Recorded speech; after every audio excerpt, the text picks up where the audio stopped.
ముసలి తాతలాగా ఉంటారు, ఎవరొస్తున్నాగే ఉంటారు. వారి వయసు ఇప్పుడు కూడా ఎవరొస్తున్నాగే ఉంటారు. వారి వయసు ఇప్పుడు కూడా ఎవరొస్తున్నాగే ఉంటారు. కాబట్టి ఆ రోజు దేవుడు దర్శించిన ఆధిక్యతని అలాంటి శరీరం సాగుతోనే శరీరంగా ఎంతకాలంగా బతుకుతారు. పాపం చేయకుండా ఆదాము ఈ రోజు అనుకునేవాడు, మనం ఆదాము కూడా చూసేవాడు. ఆదాము ఈ రోజు చూసిన ఎవరొస్తున్నాగే ఉంటాడు.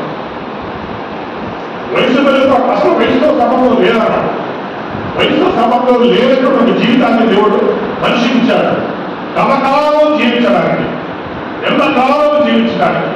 ఎప్పుడు నువ్వు ముసలవు, ఎప్పుడు నీ పండు కొట్టుకోవు, ఎప్పుడు నీ అందమైన ముఖం ముడతలు పడి పాలైపోదు. ఎప్పుడు ఎవరొస్తున్నాగే ఉంటాడు. ఎందుకంటే దేవుడు మనిషిని కలకాలం జీవించాలని చేశాడు. దీనికంటే ముందు పరలోకంలో దేవదూతులు, ఆ దేవదూతులు కూడా కలకాలం ఉండాలని దేవుడు చేశాడు. కాబట్టి వారికి వయసు లేదు, వారికి మరణం లేదు, వారికి వృద్ధాప్యం లేదు, యమనం ఏమి లేదు.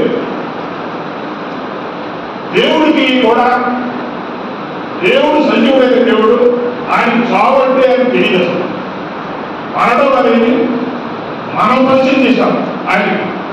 మనం పడిపోయి చచ్చిపోయి మరణం అంటే ఈ ప్రభావాలే ఆయన చెప్తున్నాం. ఆయన మరణం అంటే తెలియజేస్తాడు. ఆయన మరణం లేని వాడు కనుక మొదటి ఆదాబాబులలో మరణం లేని వాడుగా చేశాడు. చావు లేదు, వృద్ధాప్యం లేదు, కలకాలం బతుకుతాము. ఎంతకాలం అంటే ఎన్ని కోట్ల సంవత్సరాలైనా బతుకుతాం. అంతము లేని జీవితం అది, అంతము లేని జీవితం, అంతము లేని జీవితం. అది దేవుడు అలాంటి ఆధిక్యత మనిషి పోగొట్టుకున్నాడు. మీకు తెలుసుకోవాలి, వెనక నుంచి వస్తారా కదా. ఆయన ఆదాము శరీరం దేవదూతల శరీరం అన్నాడు, చావు లేని శరీరం. ఈ ఆదాము కూడా ఇక్కడ కనబడి మళ్ళీ మాయమైపోయి ఎక్కడో కనబడగలరు. ఇక్కడ కనబడి మాయమైపోయి ఎక్కడ కూడా కనబడగలరు. అది ఆదాములకు ఇచ్చినటువంటి గొప్ప ఆధిక్యం. అంటే వినండి, ఆదాములు పాపం చేశారు. ఆదాములు పాపం చేసిన తర్వాత ఈ మనిషికి ఎలా దిగారు చూడండి. కలకాలం జీవించవలసిన కావడం, ఉదాహరణమే లేనటువంటి జీవితం, సంతోషకరమైన జీవితం. నువ్వు ఎక్కడికైనా వెళ్ళొచ్చు. ఈ మహావిశ్వంలో ఎక్కడికైనా నువ్వు అనుకుంటే వెళ్ళిపోతావు.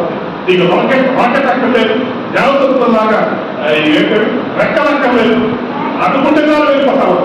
అలాంటి జీవితాన్ని దేవుడు మనిషికి ఇస్తే అది దేవుడు చెప్పిన ఒక మాట. ఏం మాట చెప్పాడు? అన్ని తెలియకి అక్కడికి వెళ్తాను, అన్ని తెలియదు అక్కడికి వెళ్తాను. అయితే ఏదైతే తిరుగుతున్నాడో అదే తిన్నాడు, అదే తిన్నాడు. ఏదైతే తిరుగుతున్నాడో అదే తిన్నాడు కనుక ఈరోజు మనకి ఇది పాట. మన ఇంట్లో చూడండి, ఇంట్లో మీ పిల్లలు చెప్పండి, అది ఉట్టుకోతాడంటే మీరు తలకన అది ఉట్టుకుంటాడంట. ఉట్టుకుంటారా? అది తీరుతారా? అది గాజు పగిలిపోతారా అంటే మీరు తెల్లవలసి అది చూసి పరవడు. అంటే ఏది వద్దంటే అది చేయడం అనేది ఎక్కడికి తెచ్చిందంటే మా నాన్న మాత్రం మనకి ఆ వరం ఇచ్చారు. ఏది చేయదంటే అదే చేయడం. అక్కడ ప్రాబ్లం స్టార్ట్ అయింది.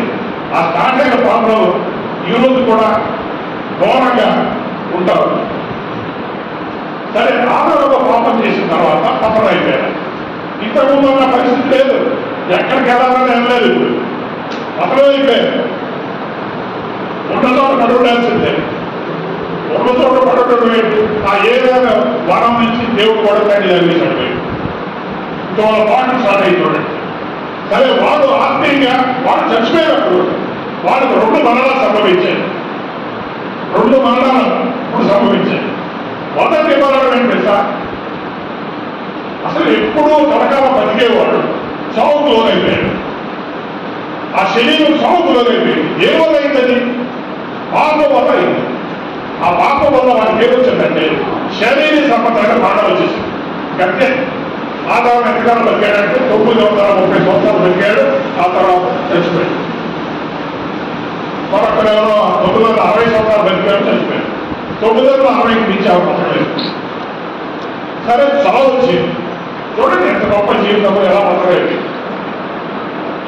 చావు వచ్చేసింది. అదొక శారీరక సంబంధమైన చావు. ఇంకోటి ఆత్మ సంబంధమైన చావు. ఆత్మ సంబంధమైన చావు అది నిజానికి చావు కాదు.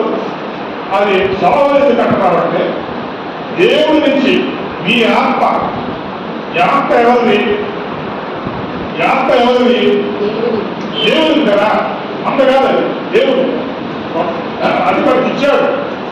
ఎందుకు ఇచ్చాడంటే ఆయన మనం మాట్లాడుకోవడానికి. ఫోన్ ఉందనుకోండి, ఫోన్ మీ దగ్గర ఒక నంబరు, ఆ ఫోన్ దగ్గర ఒక నంబర్ ఉంటే మాట్లాడుకోవాలి, అంతేనా?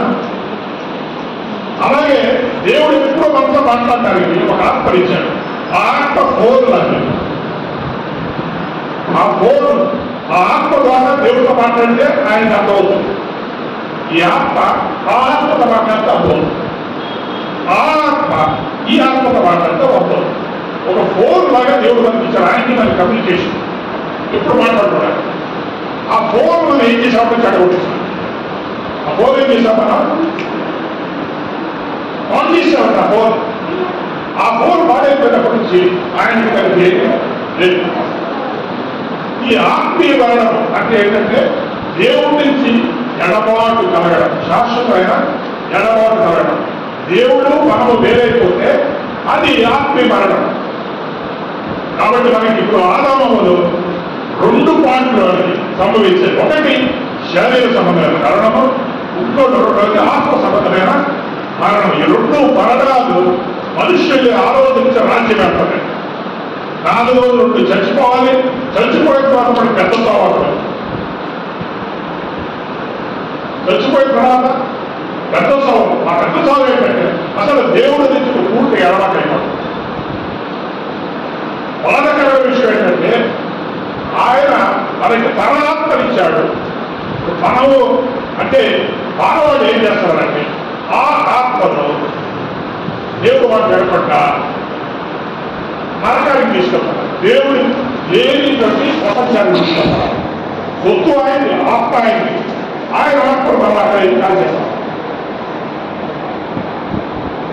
ఒక రకంగా దేవుడి శిక్ష వేసుకుంటున్నాం, మనకు శిక్ష వేసుకుంటాం. ఇది 2వ మరణం. ఇప్పుడు అప్పుడైనా 2 మరణాలు అనుకున్నాయి. 2 మరణాలు అనుకున్నాయి. అపోస్తలుల పౌలు ఎఫెసీయులకు అంటాడు, మీరు పాపముల చేతను అపరాధముల చేతను చచ్చిన వారే అంటారుగా అనంతగా.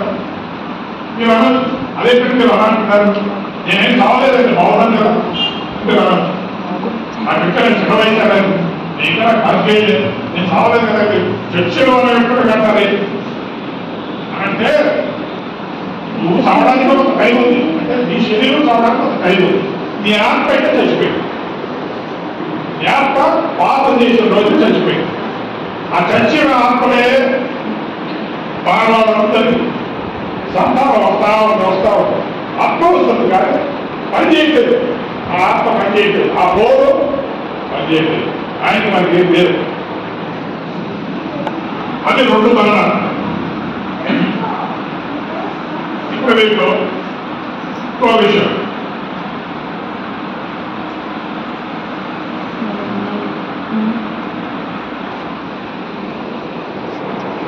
ఇప్పుడు మనకి యేసు ప్రభు యొక్క మరణ పునరుద్ధానం చాలా ప్రాముఖ్యత. ఎందుకు ప్రాముఖ్యం అంటే ప్రపంచ చరిత్రలో యేసు ప్రభు కంటే ముందు ఎవరు అందరూ చచ్చిపోవడం వెళ్ళలేదు. కానీ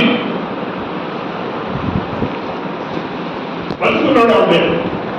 చచ్చిపోయి వెళ్ళిపోయి ఆ వెళ్ళిపోయిన మళ్ళీ బతకడం అనేది ఎప్పుడూ మళ్ళీ యేసుక్రీస్తు కోరాలి ప్రారంభమైంది. అప్పుడు యేసుక్రీస్తు ఒక్కడే ఈ 6000 సంవత్సరాల మానవాళి చరిత్రలో ఆయన ఒక్కడే చనిపోయి తిరిగి లేచాడు. ఆయన తర్వాత కూడా, ఆయన కంటే ముందు కూడా చాలా మంది వేదాంతాలు చెప్పేవాడు.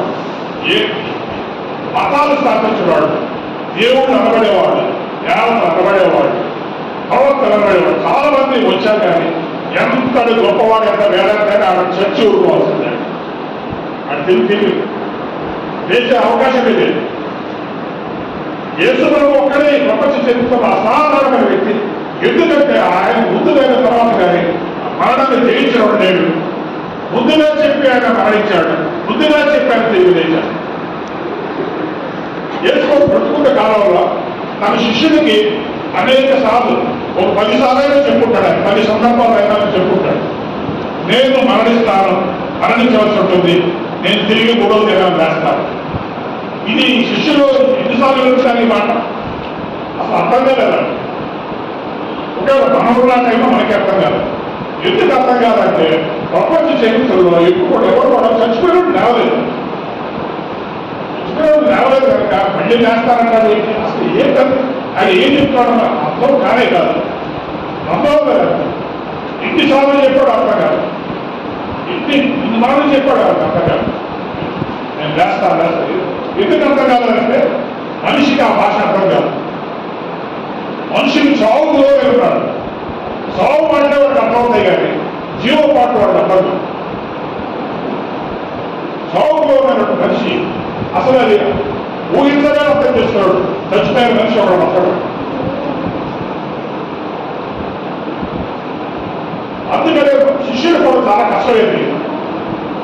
దేవుడిని ప్రేమించి దేవుడు నమ్మిన వాళ్ళు చాలా మంది ఉన్నారు. కానీ వాళ్ళకి ఒక్కటి విషయం, ఆయన వేస్తాడన్న విషయం అది అర్థం కాదు. ఎందుకంటే ఇంతకుముందు ఎన్నడూ జరగలేదు.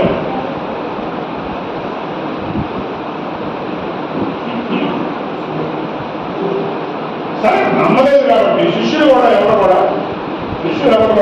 సమాధికి రాలేదు. ఏమాత్రం కొద్దిగా ఏంటి అన్నిసార్లు ఆయన బతుకున్నాడు, నేను వేస్తానని అది జరుగుతా కొద్ది ఒకసారి చూడాలని ఎవరికో ఉత్సాహం లేదు. చూడండి, శిష్యుల్లో ఎవరు కూడా ఉత్సాహం కలగలేదు. ఒకసారి చూద్దాం ఏమైంది. ఒక అమ్మాయికి ఆ ఉత్సాహం కలిగింది. ఒక అబ్బాయి కాదు, 9 అబ్బాయి స్త్రీలు వాళ్ళకంత ఉత్సాహం కలిగింది. వాళ్ళు ఒకవేళ వేస్తాడో లేకపోయినా ఒకసారి చూద్దాం వేయలేదు అక్కడ అనేది ఒక ఆతురత, కుతూహలం అనేది వాళ్ళకు కలిగింది. ఈ మనవాళ్ళు అసలే వాళ్ళంతా బాగా ఇష్టమే ఉంటారు. వారికి బాగా నిద్రపోతున్నారు. అసలు యేసు ప్రభు చేస్తాడు కదా, వేస్తాడేమో ఏం జరుగుతుంది అనేది వాళ్ళు ఆ ఉత్సాహం చూపించలేదు. చూడండి, శిష్యులు నమ్మలేదు, ఎవరు నమ్మలేదు. కానీ అక్కడ మతనాయకులు, శాస్త్రులు పరిస్థితులైన వాడు శానహేంద్రం అని అక్కడ మతనాయకుల కమిటీ ఒకటి ఉంది. ఆ కమిటీలో మతనాయకులందరూ ఒక పరిస్థితులు, శాస్త్రులు వాళ్ళు ముందు పెట్టుకున్నారు.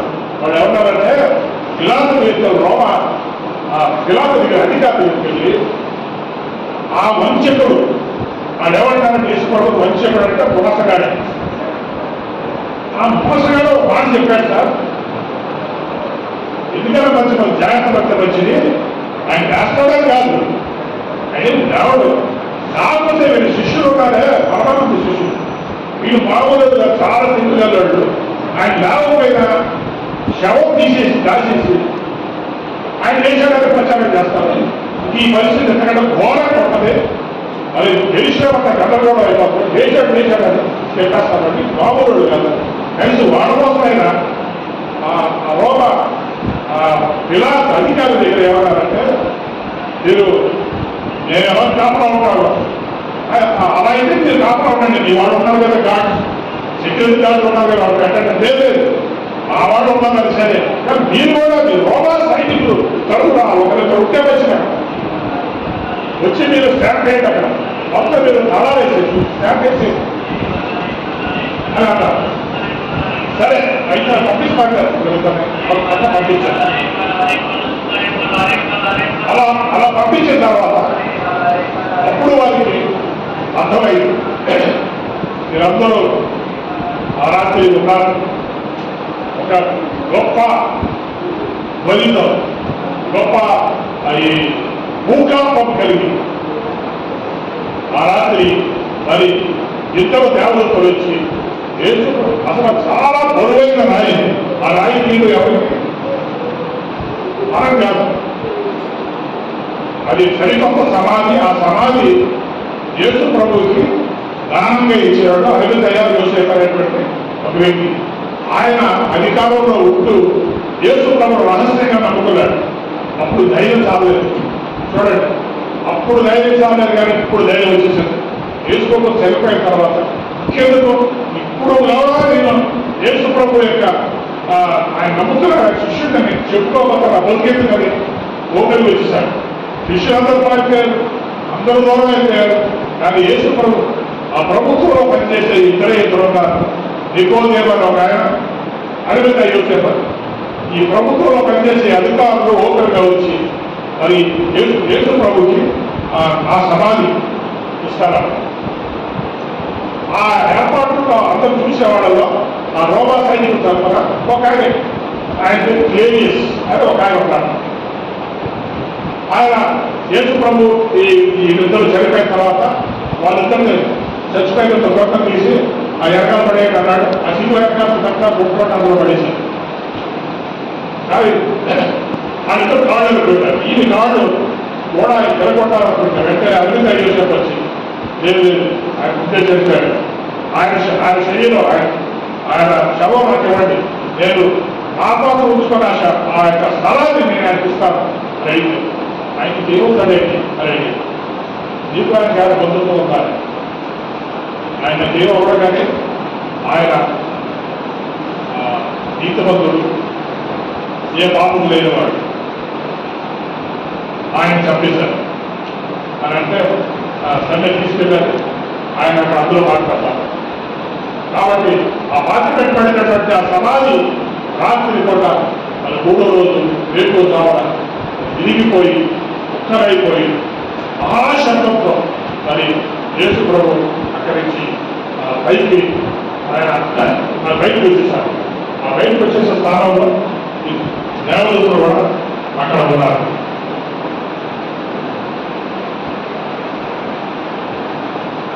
అయితే ఆ సమయంలో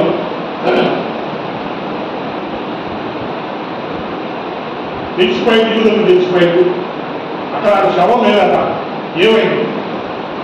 అంత సెక్యూరిటీ గార్డులు పెట్టారు, ఇంతమంది కాపాడుతున్నారు. ఏం జరిగిందంటే వాళ్ళు చెప్పలేదు. వాళ్ళు ఎవరు చెప్పారంటే యోగా మతస్థులకి, అంటే ఈ శాస్త్ర పరిశీలికి ఉన్న విషయం చెప్పేశారు. ఏం లేదు, నేను ఇక్కడ రాష్ట్రపాటు ఎలాగే వెళ్తూనే ఉన్నాను. ఆ టైంలో ఆ పెద్ద భూకాంపు వచ్చింది, కొంత దేవదూతలు వచ్చారు. ఆ విల్లు మీద చూడడాక కిందపడిపోయి నేను కూర్చోపోయాను అని చెప్పి ఆ టైంలో యేసుప్రభు బయటకు వచ్చేసాడు ఆయన అని నిజం చెప్పారు. నిజం చెప్తే వాళ్ళు ఏమన్నారంటే మీరు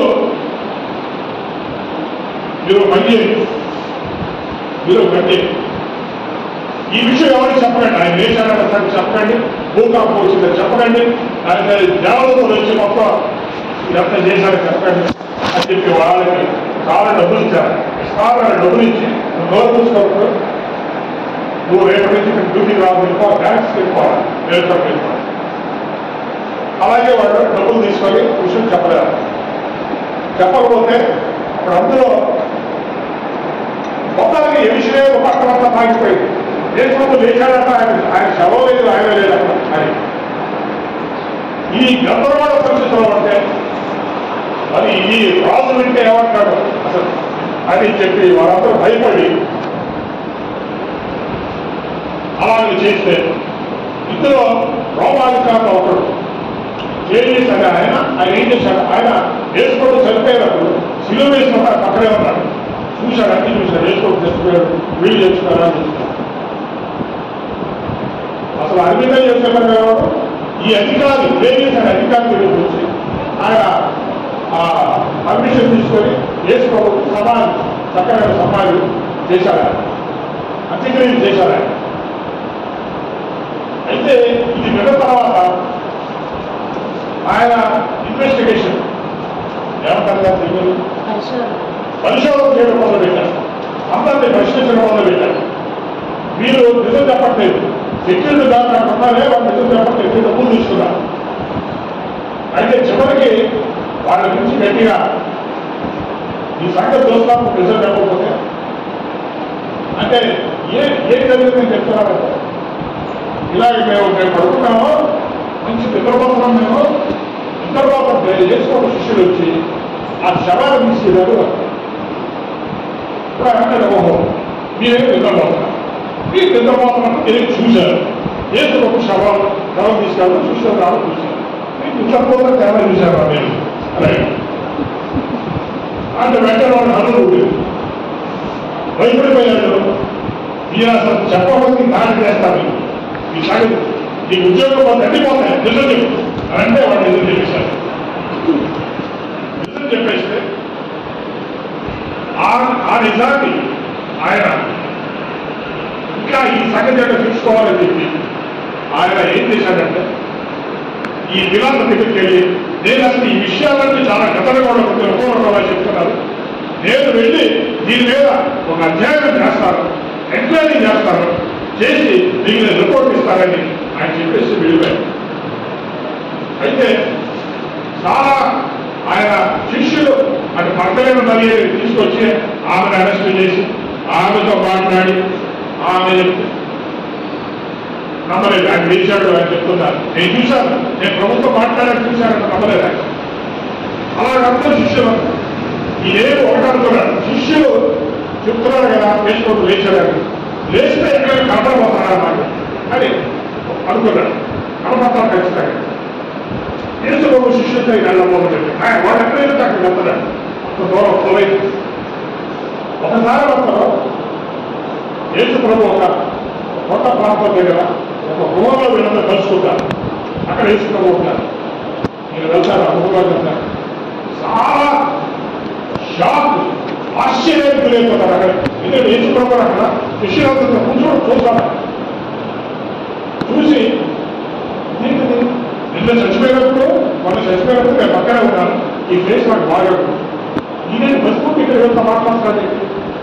ఆయన మాట్లాడుతుంటాడు భరత్తో అది బాగా పరిగెత్తుకోవచ్చు నా ప్రభా నా దేవా నేను నమ్ముతున్నాను అది వస్తే అప్పుడు ఆ రోగాధికారి కూడా చూస్తున్నాడు. ఇదంతా చూడు నా చేతులు సిలువ కొట్టిన ఈ మేకులు ఇది ఉంది కదా అందరూ ఉంటారు తల మీద ఇది ఉందా లేదా పక్కలో మళ్ళీ పొడిచారు కదా ఇక్కడ చూడండి ఇక్కడ గాలి ఇవన్నీ చూపిస్తుంటే ఆశ్చర్యపోయి షాకు గురి వెంటనే వెనకెళ్ళిపోతారు. వెనకెళ్ళిపోయి ఆలోచిస్తూ ఉంటారు. మళ్ళీ కాసేపు మనలో తాను లేదు ఏమైపోతానా కనిపిస్తుంది. తర్వాత మళ్ళీ మనలో వచ్చి లోపల వచ్చి కూర్చుంటాడు. వేసుకోవడంతో మాట్లాడతాడు. ఒకరోజు రాత్రి కొండ మీద అంతా పడుతూ ఉంటారు. శిష్యులందరూ మనుషులకు విశ్వాసం కదా చేసుకోవడం ఆయన ఏ శరీరం తెలుసుకున్నాడు. ఇప్పుడు మీకు ఈ పాయింట్ ఇక్కడ చెప్తాను. యేసుప్రభు చచ్చిపోయి తిరిగి వేసిన తర్వాత ఆయన మామూలు శరీరం అన్నాటి చావులోనే శరీరం లేదా ఎలాంటి శరీరం ఉందంటే ఆదామములు చేసినప్పుడు ఏ శరీరం ఆదామం ఉందో చావుకు లోనమైన శరీరం మహిమా శరీరం ఇక్కడ కాబట్టి ఇక్కడ మారిపోయే శరీరం ఆయన ఉంది. అదే శరీరంతో ఆయన మాట్లాడుతుంటే వెంటనే మాయైపోతాడు. మళ్ళీ ఇంకో వస్తాడు ఇంకో రోజు వచ్చి అక్కడ వాళ్ళకి కనపడతాడు. ఇది మహిమా శరీరం. ఆదామములకు ఇదే శరీరం ఉండేది. అదే శరీరం ఇప్పుడు ఈ యేసుక్రీస్తు రెండో ఆదాముగా పిలువబడే యేసుక్రీస్తు ఆయన అదే మహిమ శరీరాన్ని ధరించుకున్నాడు. కాబట్టి మనమందరం కళ్ళు మూసుకొని లోపల కూర్చుంటే అన్ని మూసేసినా ఆయన లోపల వచ్చేస్తాడంటే అది ఆత్మ. ఆత్మ ఎవరో ఆపలేదు. ఆత్మకి కళ్ళు ఉన్నాయి, శరీరం ఉంది, అన్నీ ఉన్నాయి. తింటారు, నడుస్తారు, అన్నీ చేస్తారు. కానీ ఆత్మ ఎవరు బంధించలేదు. వారు కాళేశ్వర గదిలోకి వస్తారు, వెళ్ళిపోతారు. ఇక్కడ ప్రత్యక్ష అవతారాలు మరొకసారి కనపడతారు. అలాగే జరిగింది. రాత్రి కూడా అందరూ పడుకొని ఉంటారు, నిద్రపోతా ఉంటుంటే యేసుప్రభు మహిమ శరీరం తెలుసుకుని యేసుప్రభు వాళ్ళగా నిద్రపోడగా నిద్ర రాదు. ఆయన ఒక్కడే మేల్కోవడం కూర్చోంటారు. అప్పుడు ఆయన ఎగిరికి ఈయన వెళ్ళి మళ్ళీ మాట్లాడతారు, రోమా అధికారి మాట్లాడతారు. ఇది ప్రత్యక్ష సాక్షి అన్నమాట. రోమా అధికారికి యేసు ప్రభువు బతిపడడం, అది కూడా ఇన్నిసార్లు ప్రత్యక్షం అవడం. వాక్యంలో నేను చూస్తే 3 సార్లు ఆయన ప్రత్యక్షమైన ఉంటుంది. అంటే రాయబడింది 3 సార్లు. కానీ ఆయన ఎన్ని రోజులు ఉన్నాడు తెలుసా? ప్రపంచం బాగా చచ్చిపోయిన తర్వాత ఎన్ని రోజులు ఉన్నాడు తెలుసా? తెలియదు. చదవలేదు వాక్యం. ఎన్ని రోజులు ఉన్నాడా? 40 రోజులు, 40 days. 40 రోజులు ఆయన ఉన్నాడు. 40 రోజులు ఏం చేశాడు ఆయన? ఎక్కడ పడుకొని ఎదురు ఉంటాడు.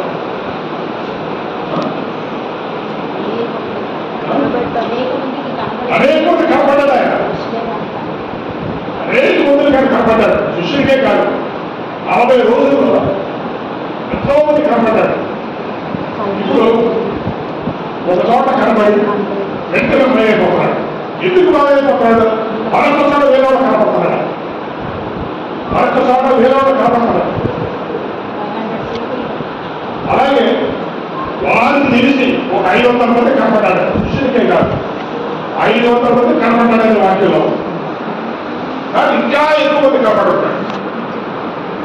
అసలు ఇస్రాయేల్ దేశాలు కాదు, వేరే దేశాలకు కూడా ఎవరో కనపడ్డాడో తెలియదు. ఒక్క నిమిషాన్ని ఖాళీ పోయాడు, ఒక్క నిమిషాన్ని ఎక్క పడుకొని నిద్రపోయాడు. 40 రోజులు పగలు ఏం చేశాడు?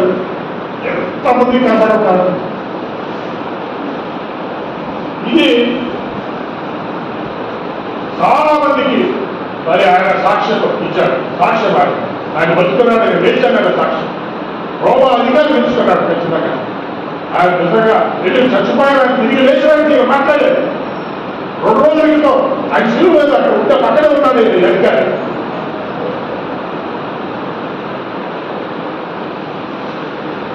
కానీ దేవుడు ఈ అధికారిని ఏర్పాటు చేసుకొని రోమా ప్రభుత్వానికి అందరికీ రోమా చరిత్రలో అది ఉండిపోవడానికి ఈయన ఏర్పాటు చేసుకొని ఆయన చేశారు. కాబట్టి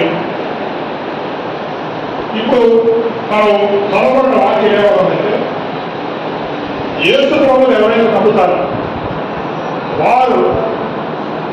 వారు తిరిగి లేస్తారు, వారికి పునరుద్ధానం అవుతుంది. యేసుని నమ్మిన ప్రతి వారు తిరిగి లేస్తారు. అది ఖచ్చితమో. పౌరాన్ని రాజు కొలింతే రాజు ఈ జీవితాన్ని బట్టికే మనకి ఒక డెసిషన్ ఉంటే ఏమి లాభం? మనం తిరిగి లేకపోతే యేసు ప్రభువు లాగా మనం కూడా లేకపోతే మనలో ఏం ప్రయోజనం? మనం ఈ మాటలో చెప్పే ప్రయోజనం మీ విశ్వాసం కూడా వృధా కదా. మీకు లేకపోతే ఆయన లేచాడు కాబట్టి తిరిగి కూడా లేస్తారు. అందరి వీలు చేసినప్పుడు మృతులైన వాళ్ళు మొదట లేదు. ఏసయ్య రాకడ వచ్చినప్పుడు ఆయన చనిపోయిన వాళ్ళు అందరూ, యేసు ప్రభువులు చనిపోయిన వాళ్ళందరూ తిరిగి లేస్తారు. అన్ని సమాధుల నుంచి, అన్ని దేశాల నుండి, అన్ని ఊళ్ళ నుండి మనకి ఇక్కడ సమాధి ఉంది.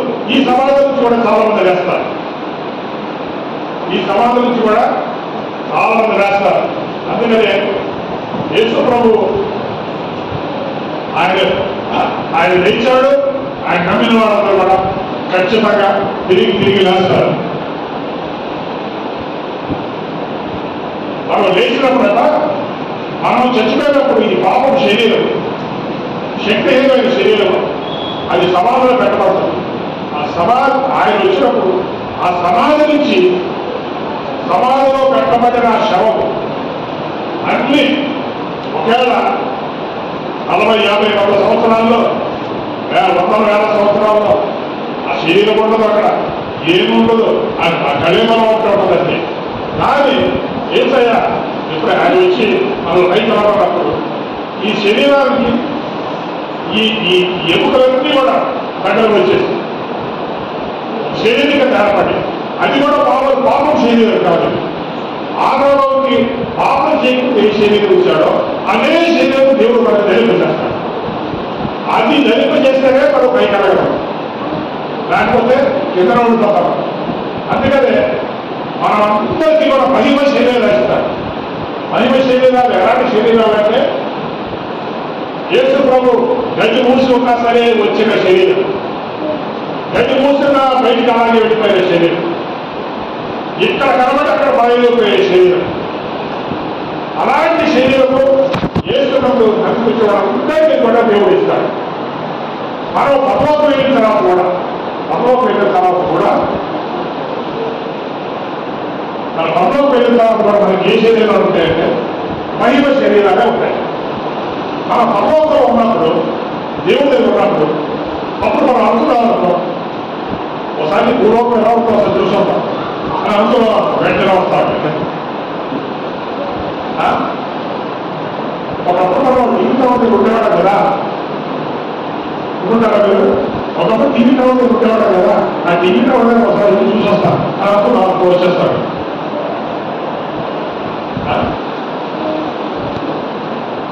ఎక్కడ వెళ్ళాలన్నాడు, లేదా ఒకసారి చంద్రమండలం ఏం చూద్దాం, ఒకసారి 7 ఆకాశాలు ఉన్నాయట, 7 ఆకాశాలు ఒక రౌండ్ వేసి వద్దాం, వెళ్ళిపోతాం అంతే.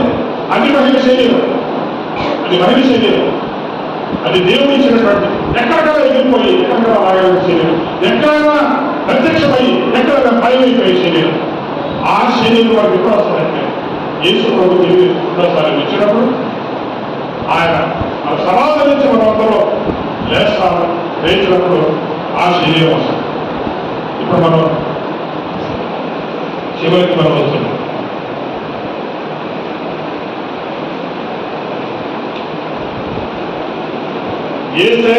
యేసు క్రీస్తే ఒకవేళ ఆయన చనిపోకపోతే, ఆయన తిరిగి లేకపోతే మనకి చెప్పుకోవడానికి ఈరోజు ఏం ఉండదు. యేసు ప్రభు ఒకవేళ ఆయన మరణించి లేవలేదు, తిరిగి లేవలేదు, మనకు చెప్పుకోవడానికి ఏముండదు. మీరు కూడా గుడికి రావటం లేదు, ఎవరిలో ఉన్నాడు ఉండొచ్చు, ఎవరి బతుకున్నాడు బతకొచ్చు, చచ్చిపోవచ్చు, అలా పేరైపోతే తిరిగిపోవచ్చు, అలా ఉండదు ఒక జీవితం. కానీ ఆయన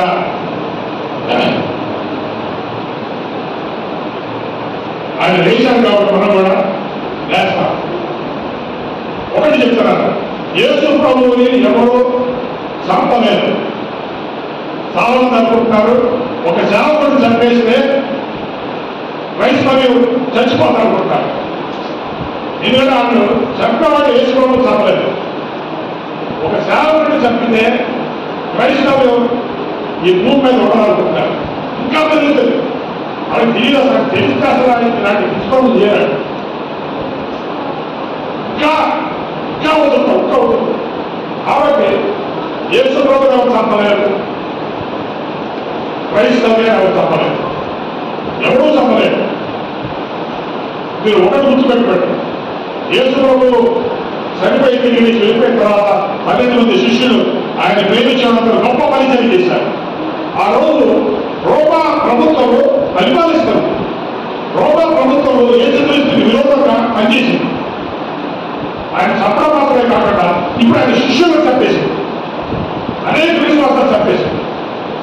వాళ్ళు అనుకున్నారు రోమా ప్రభుత్వం ఉండాల్సింది, మేము యేసు ప్రభువు మాట ఎక్కడ అనకుండా చేస్తాం, బైబిల్ లేకుండా చేస్తారు, చర్చి లేకుండా చేస్తారు, యేసు ప్రభు ఆయన మాట ఎక్కడ వాళ్ళు ఎవరు లేకుండా చేస్తారు అనుకుంటే దేవుడు ఏం చేశాడు ఒక అనుకొని అదే రోమా సామ్రాజ్యంలో ఒక రాజుని, ఒక చక్రవర్తిని చెప్పారు.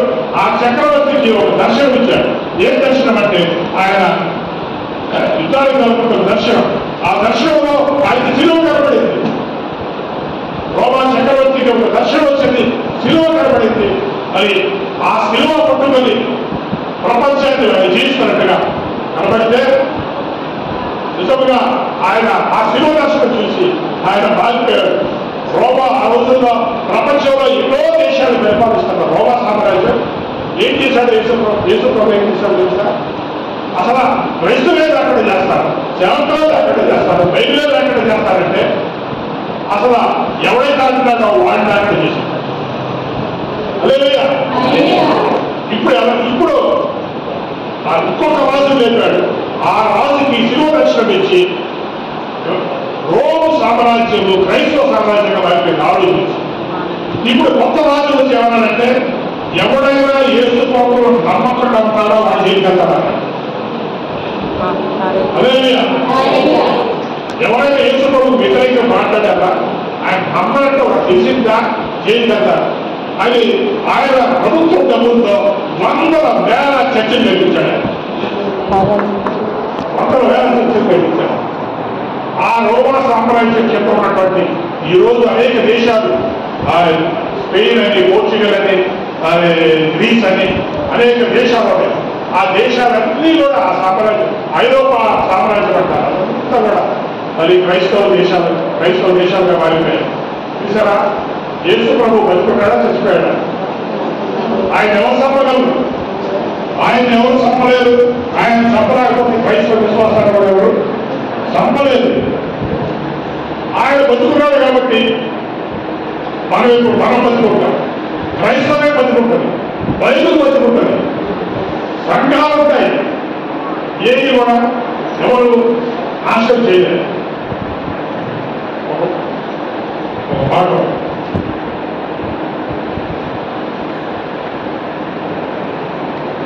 Because he lives I can face tomorrow.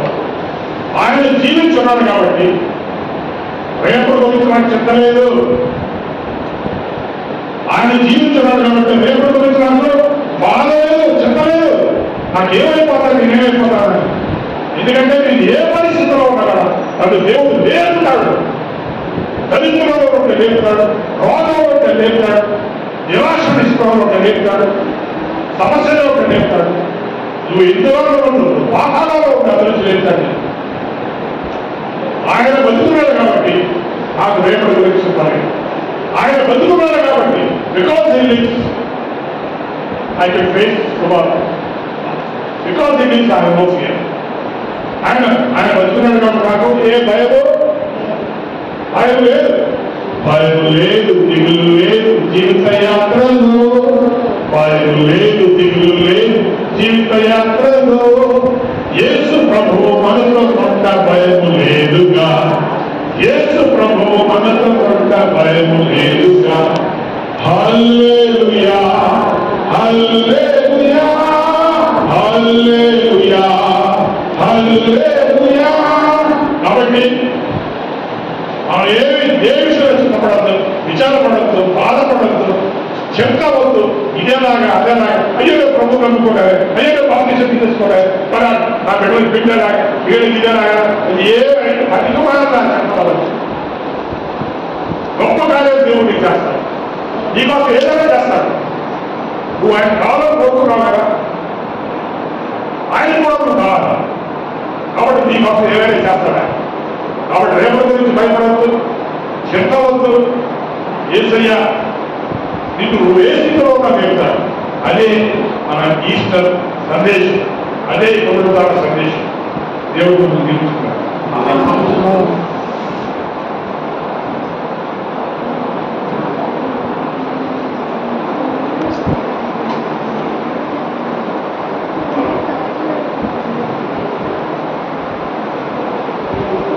నిజంగా పాట పాడుతుండగా మన కానుకలను సమర్పించుకున్నాం.